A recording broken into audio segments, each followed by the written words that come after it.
Hello, everyone. Good afternoon. It is such a pleasure and privilege to be here today with this amazing gathering of leaders from the public sector, private sector, and civil society.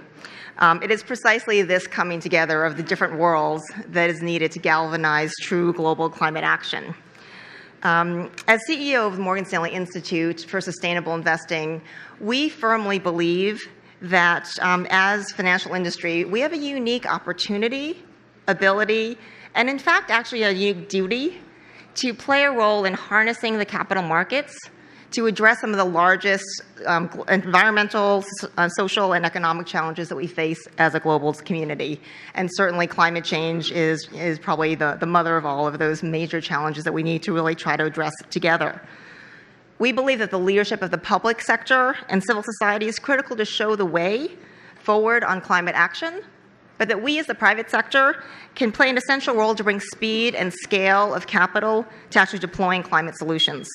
And so to get that private sector capital to commit at scale, we spend a lot of time focusing on what is the business case for sustainable investing, and how can we really make private sector investors, mainstream investors, who may or may not have climate change in the forefront of their objectives, how do we get them to really invest in scale in sustainability? And so we spend a lot of time looking at the evidence, and we think that there is more evidence than ever that companies who focus on environmental and social issues actually benefit from better operational efficiency, from lower cost of capital, and actually from better performance in their stock price. And when investors incorporate those kinds of factors into how they make investment decisions, they can see benefits in terms of enhancing their returns and reducing their risk. And frankly, I don't know a whole lot of investors who aren't interested in having more data that helps them make better decisions to understand long-term risks and opportunities. So, and we really have been working with investors, both very large and very small, who increasingly say, I want to align my portfolio with my values, and I want to make sure that my concerns about climate change are reflected not only in the consumer products that I buy, but also in the way I invest my portfolio. And more, as we look at the evidence, we really believe that thinking about environment, climate change, and social impact is not only a moral imperative, it's a financial imperative. That it's not just the right thing to do, it's the right way to invest. So now when I think about taking the long view on things and looking at the world with the widest angle possible lens in the universe, there's no one who does that better than our special guest, who I have the unique privilege to introduce to you now. When I first met Vice President Gore 20 years ago in 1996, I quickly realized that he is someone who never shies away from taking on the most complex problems, and especially the seemingly insurmountable problems of the world. And he scours every source of data, every field of inquiry, to gain new insights, understand the problem, and find a solution. You know, Vice President Gore clearly needs no introduction, especially in a group like this, but he certainly deserves an infinite tribute for his long-standing commitment to our planet and as one of our most compelling champions for environmental action. He's already received virtually every modern-day laurel that our society knows how to confer: an Oscar, a Grammy, a Nobel Peace Prize. And I'm really privileged to have been able to count him as a boss, a mentor, a friend, and always as an inspiration. So please join me now in welcoming to the stage former Vice President Al Gore. Thank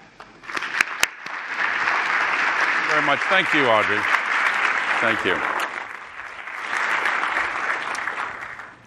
Thank you very much. That was an overly generous introduction. Well, it's very fun to have the opportunity, so thank you for doing this. Mr. Vice President, I know that everyone kind of knows that you're synonymous with long-term climate change champion.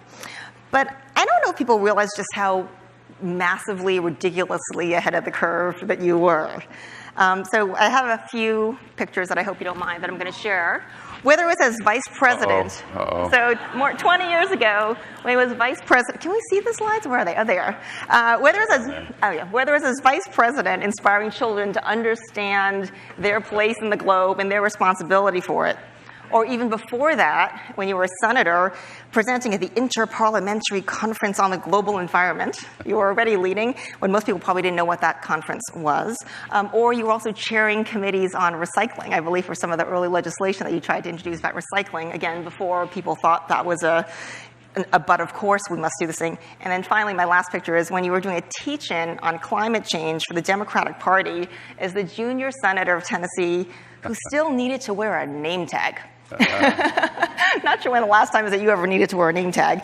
But regardless of these settings, you were so far ahead of the curve, seeing it, calling it, urging everyone to pay attention to climate change. And you were, for 38 years, you were this unwavering, passionate advocate.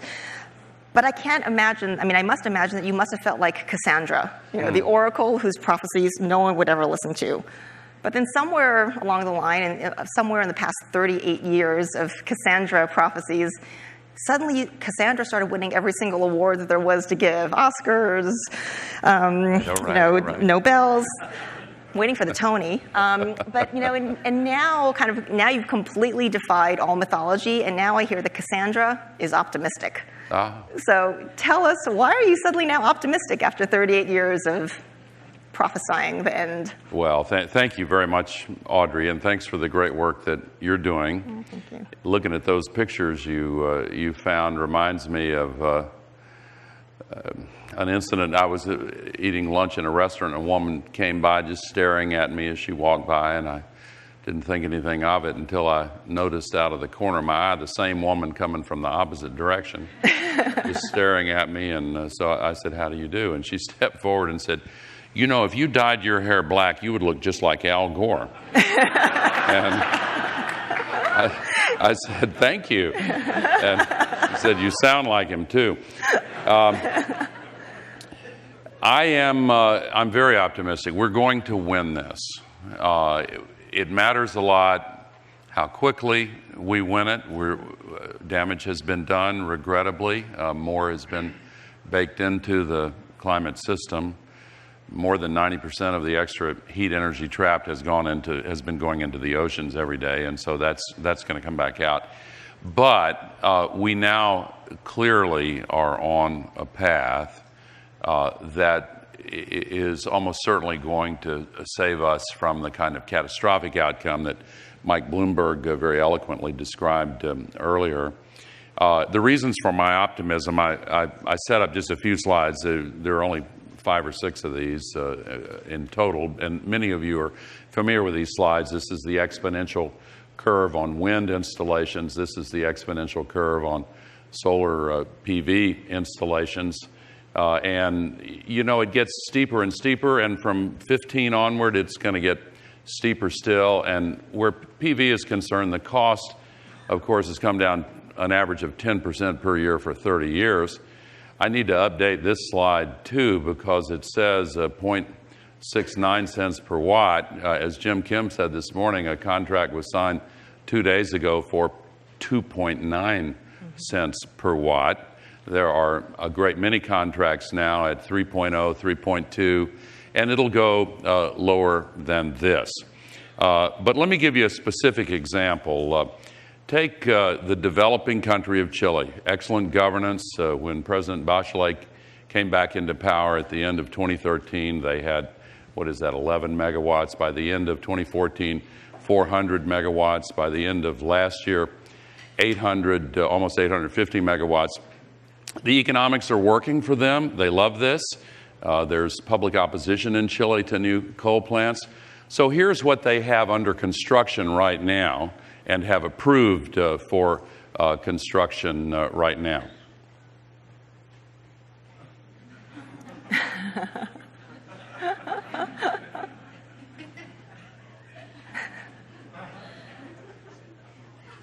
So this is a success story. That's great.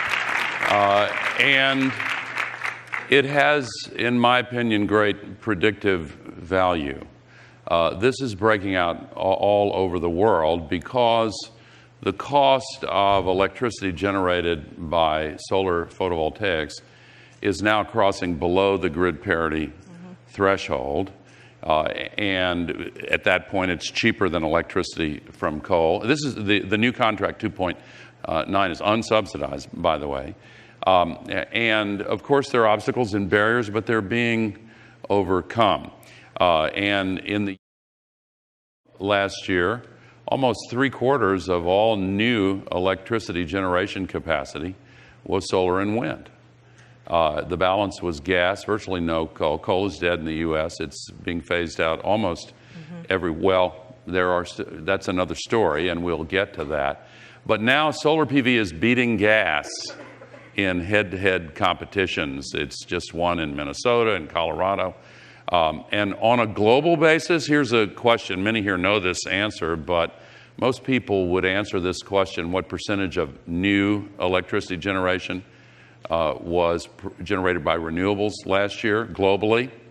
A lot of people say, wow, 10%, 15%. According to the International Energy Agency, 90%. So we are entering the era of renewables, and it's a very exciting new reality. I'm also optimistic because the general public awareness of the crisis and the availability of solutions is growing dramatically. There have been only 3 questions remaining. Do we have to change? Can we change? Will we change? The extreme weather, the climate-related extreme weather events, and I won't go through them all, but every night on the television news now is like a nature hike through the book of Revelation. And I could, believe me, show you thousands of examples. Well, the U.S. just relocated our first climate refugees domestically, too, right? We just relocated our first climate refugees, yes. And in Houston, Texas, 2 weeks ago, they got the 260 billion gallons. That's three and a half days of the full flow of Niagara Falls in less than 2 days into Harris County. And it's the second year in a row that this has happened in Houston. Today, they're evacuating 3 more cities in Alberta.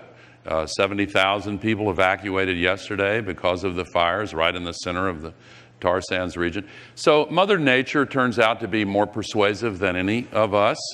The laws of physics are a little bit hard to deny when they begin to have an impact on us. And there is, I want to give a nod to the scientific community that, all these IPCC scientists, they haven't gotten the credit they deserve. They're all volunteering all their time for this for so many years, and they have really been passionate and committed in making the truth available to us. And I want to tip my hat to the activists who have really helped to mobilize opinion. And this is happening worldwide. So we are going to win this. But again, it matters a lot how quickly we can win. Well, but when you go back to your slides, which are enormously encouraging, right? And I think very much not what people think is actually happening. Couldn't that prompt the reaction of like, oh, well, like so many things, Moore's law is going to save us, right? Processor speed goes up, price comes down. We just have to wait for people to actually just have rational behavior. As solar gets cheaper, well, of course we'll do that. And so are we done? Or do we need some other new quantum leap in R&D? Do we need discontinuous innovation? Or do we just need a little more, a little faster? Well, as in markets, the assumption of perfect information and perfectly rational behavior is completely nonsense. And I mean, it's no accident that so many of the Nobel Prizes in economics in the last 20 years have gone to behavioral economists who are tearing apart that old standard model. And of course, in politics, our democracy has been hacked and no longer serves its owners by big money. And I don't want to sound radical, but in all the years I've watched this, it's been dismaying. But there's a cause for optimism there as well, because the era of the printing press led to self-governance based on the best available evidence, more often than not. Television pushed the printing press off the stage and installed gatekeepers giving access to special interests to the public's mind. Individuals were blocked out. It was one way, and citizens became consumers. And we began in the U.S. and in some other places making really dumb decisions, and they've had a lot of consequences. But now we are seeing, last year for the first time, aggregate ad revenue on the internet surpassed ad revenue on television. And for all of its quirks and problems, social media and the internet revolution once again gives individuals easy access to the public discourse. Now you see bloggers and internet-based publications. Inside Climate News won the Pulitzer Prize on the internet, and there are many other examples. So we're beginning once again to see the re-ascendancy of reason and logic and facts to play a more significant role. But because of human nature and because of the way our political systems work everywhere in the world, legacy industries that have built up a lot of wealth and political connections over the last century, since the old system was really put in place with central station generating and the dominance of coal and oil and now gas, they have an outsized influence on the way decisions are made in political systems. And so the rational decisions based on perfect information are frequently now replaced by special interest-driven decisions. And I'm not saying this to demonize those who are trying to slow down the change. And of course, some of them have been using the playbook of the tobacco industry and actively deceiving people. That era may soon be coming toward a close too, I hope. But I think that the power of public opinion, informed public opinion, is now gaining the upper hand where the climate crisis is concerned. That's interesting. Well, I mean, you've obviously devoted a huge amount of time to the Climate Reality Project and sort of the sort of citizen mobilization. And I think you're right, between sort of big data transparency and social media, the ability for individuals to make their voice heard is really dramatic and hopefully in the ascendant. But I think it's fascinating. You know, a lot of people these days talk about sort of the tri-sector leader or the multi-sector leader, and they usually refer to someone who's spent some time in private sector, spent some time in public sector, spent some time in philanthropy, and understands the world. I think, you know, you're very unique in that you're actually now currently simultaneously, frankly, involved in leadership in all three of them, between your role as a general climate change guru rock star speaker and my hubris alarm is going on. But also as, you know, the Climate Reality Project with citizen mobilization, but also as chairman of Generation Investment. Yeah. So, you know, I think 12 years ago when you launched Generation Investment as an asset management firm determined to bake environmental awareness and other things into the investment mix, I'd say there were a fair number of people in the financial community who were a little skeptical about what your returns would look like. And, you know, according to Jim Fallow's recent article in The Atlantic, you not only outperformed the benchmark, but sort of when stacked up against about 200 tippy-top asset managers, you were right up at the top of the pack. I think it was number 2. So actually outperforming because you cared about the environment when investing. Talk a little bit about how you see that investment case, and then ultimately how that ties into public policy and citizen mobilization. Well, I'm blessed with good partners in Generation Investment Management, and David Blood and I founded the firm with 5 other co-founders back 12 years ago, and we just celebrated our 10-year track record, which you generously referred to. And our whole mission has been to prove the business case that actively integrating sustainability, not just as a checklist, you know, not just as a negative screen or a positive screen, but really instituting it fully throughout the investing process can actually improve returns. And our mission is to establish it as best practice and to thereby put pressure on other investors to fully integrate sustainability. And there's a tremendous amount of movement in that direction. The Institute on Sustainable Investing at Morgan Stanley that you had is a great example of it. And there is now a very powerful movement. And of course, the owners of capital deploy, you know, many orders of magnitude the money that governments deploy. And when it is deployed according to criteria that more nearly match the reality we're facing, then we're going to have sustainable capitalism over time. Since you've asked about this, I'll just briefly present one of the founding metaphors of generation investment management. And bear with me on this, if you can think of the electromagnetic spectrum that we all learned about in school, and you have gamma, microwaves and radio waves of all different lengths on the spectrum. The tiny slice of it that makes up visible light that we can see with our eyes is less than 0.1%. But we kind of naturally assume, because it's human nature, that that's all that we need to worry about.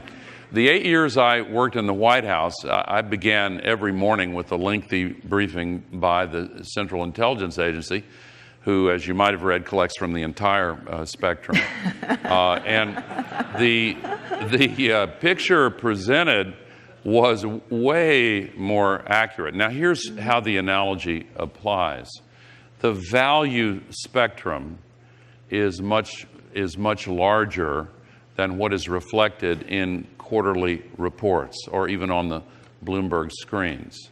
And we all are equipped, because of our nature, with what the psychologists call selective attention. And when we focus intently on something, we can lose our awareness of what is outside that aperture. A lot of people here have probably seen this little video on the internet that went around a few years ago of people in white T-shirts and black T-shirts passing a basketball around among them. Anybody seen that video? Oh, maybe 10%. Okay, well, I'm going to ruin it for the others. So the video's set up. It's very short.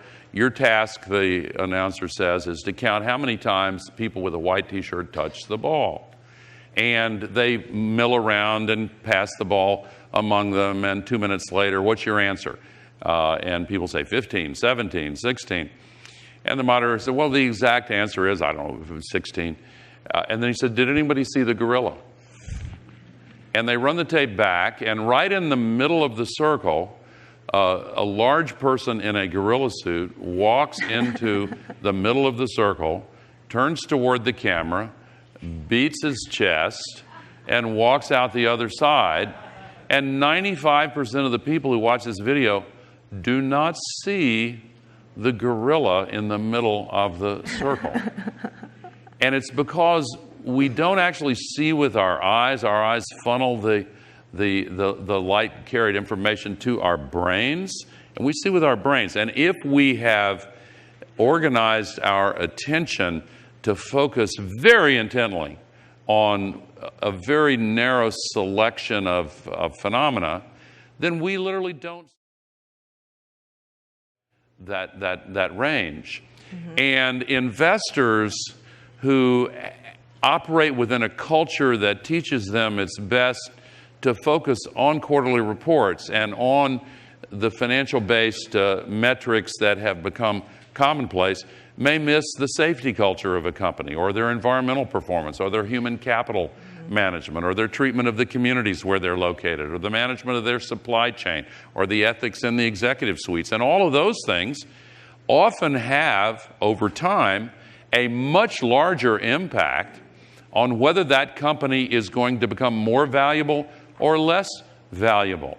Investors in BP who just looked at the quarterly reports didn't actually notice the significance before the Deepwater Horizon of a pipeline fire in Texas, followed not long after by a refinery fire, followed not long after by a pipeline accident in Alaska.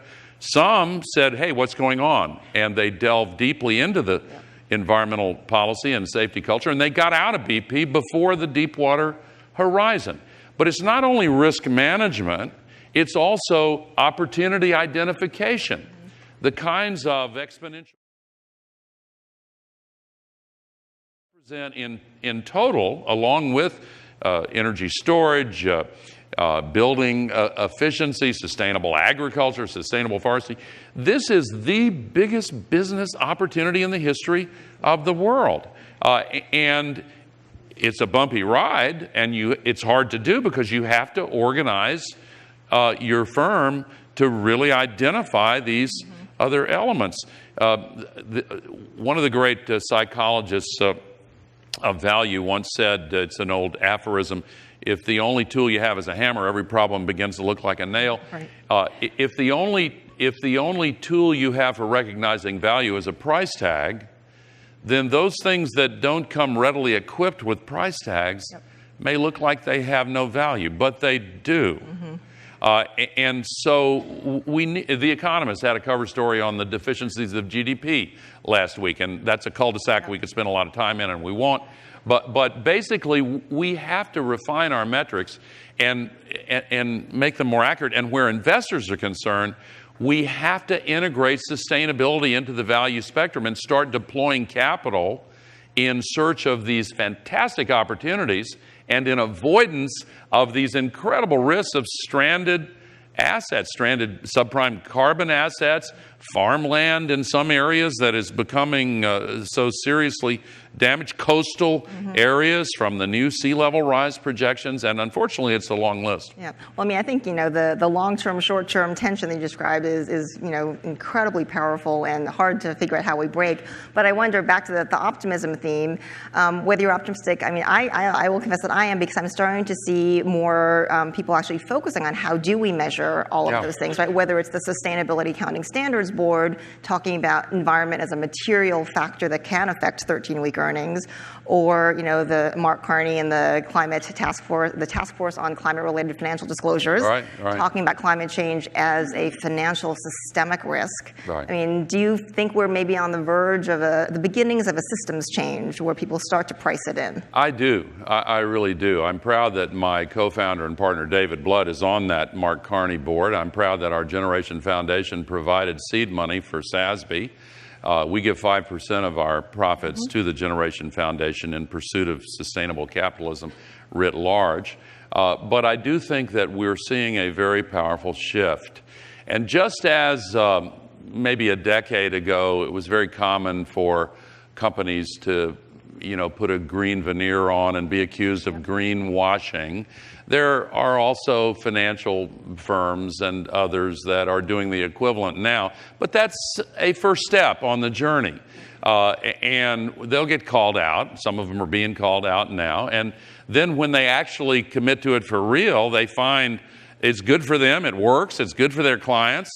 Actually, the new academic studies, by the way, for any investors in this audience, make it crystal clear that if you are not taking sustainability into account, you are violating your fiduciary duty. And it's so ironic that some mainstream investors will say about sustainability, well, I would like to do that, but I'm a fiduciary. Well, okay, if you are a fiduciary, you have a duty to use the best practice, and in this case, it's becoming much more prominent, and you're violating that duty if you don't. Yeah. No, I think, it was great that the Department of Labor this past year actually revised their guidance to make specifically that point clear to fiduciaries, saying, what, ESG can really affect. So if we take stock, okay, so we can be more optimistic because the science is there, the technology is there, the cost curves are in our favor. Citizens can actually feel more powerful than ever before because it's not just turning out your lights and turning off your water faucet, but really the ability to tweet and to blog and to really put pressure on large institutions. And of course, we've had Paris. So with all of this wind at our backs, finally, what's the thing that you still worry most about, and that this group of policymakers and business leaders should feel really focused on, that we need to do before we get together again? Time and scale. The late Rudy Dornbush, a great economist, once said, things take longer to happen than you think they will, and then they happen much faster than you thought they could. We are at the cusp of the second phase of that version of exponential change. But there are elements that are slowing down the progress. I think they're going to give way. But for example, here in the U.S., we need policy worldwide. The business and investing trends are so exciting. The technological advances are just thrilling. But we also need policy. We need a price on carbon. I'm thrilled China's installing a cap-and-trade system nationally next year. So many other jurisdictions are doing this. States like California are leading the way. But we need policy to price carbon and to get rid of the subsidies still on carbon-based fuels. We're subsidizing carbon fuels globally at a rate 40 times larger than the meager subsidies for renewables. It's insane. And that's now getting some welcome attention, but we need to accelerate this transition dramatically. What Chile is doing in that slide, that's what the entire world ought to be doing right now. And there are ways to do it. We know how to do it, but we need to clear away the obstacles. As I said, put a price on carbon in markets and put a price on denial in politics. I think that denial is now kind of fading a little bit, but it is still, it comes back in different forms. Naomi Oreskes, the great historian of science, said that there's a new strange form of denial, namely on the part of those who say, oh, renewables, pooh, they can't really play a significant role. Well, 90% of all new electricity generation worldwide last year, but thinking sometimes changes very slowly until it changes quickly. And I think we're right there. I'm extremely hopeful and optimistic, not least because of the people in this room and the people who have come to this conference. I've learned so much from those who've been on this stage and in the other venues here, and there are life stories in this room of people who for decades, and some of them a lot longer than me, who have been working so hard in the trenches to try to bring about these changes. And I'm just very, very grateful to be a part of this gathering today. Our work has barely begun, but we are going to win. Great. Well, yes, absolutely. Thank you. So I know that you actually, we have to get you out because you've got to run onto a plane, and we are out of time. But I just want to say, on behalf of everybody, thank you so much for 38 years of, being the most passionate person saying this has got to be front and center and that it's a moral imperative. Among the many if-onlys that we could talk about, if only we had actually listened 38 years ago, and to think about how much further we would be. But it is great to see, 195 countries actually saying we have a binding commitment to do this. To have your, inspiration as an investor, as a public policy leader, and as a civic engagement person to say we got to get all on this. So, I really want to have everyone thank you for the inspiration, and really looking forward to seeing what this group collectively is going to be able to do to speed up our timetable and increase our scale. So join me, please, in thanking. Thank you very much, Audrey. Thank you very much. Thank you. Thank you very much. That's very nice of you. Thank you.